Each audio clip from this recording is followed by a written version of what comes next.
এক চলে এলাম মিনি ব্লগ নিয়ে। সকালবেলা ঘুম থেকে উঠতে না উঠতেই দেখলাম আমার বোন উঠে পড়েছে দুষ্টুমি করার জন্য। আর এদিকে বিছানাটার অবস্থা দেখো, তুলতে হবে আমাকে। এইদিকে আবার ওর মা ওর জন্য খাবার করছে, খাওয়াবে বলে।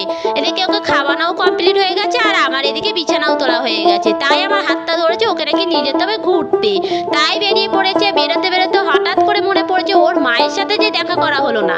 তাই আমাকে দাঁড় করিয়ে দিল ওর মাকে খুঁজছে, মানে আমাকে বলছে হাতটা ছেড়ে দাও, মাকে খুঁজি। তারপর দেখতে পেয়ে গেছে ওর মাকে, তাই টাটা দিয়ে ফের বেরিয়ে পড়েছে। বেরোতে বেরোতে ওকে একজন ডেকেছে, মানে ওর মামু ওকে ডাকেছে মামু বলে। তাই দাঁড়িয়ে পড়েছে কোন মামু ওকে ডাকছে, মানে এখানে এলে যে ওর কত মামু কোনো ঠিক নেই। তাই দাঁড়িয়ে দাঁড়িয়ে দেখছিল কোন মামু ওকে ডাকছে। তারপর বেরোতে বেরোতে ওর মেজো দিদার সাথে দেখা হয়ে গেছে। তাই মেজো দিদাকে টাটা দিয়ে বেরিয়ে পড়লো রাস্তায়।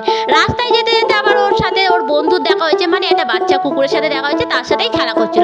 বলো তো ও নাকি বেরিয়েছে ঘুরতে। এইসব করলেও কি আর ঘুরতে যেতে পারবে? যাই হোক, এইসব করে এবার বাড়ি চলে এসলাম। এসে দেখলাম গোপালকেও তোলা হয়ে গেছে।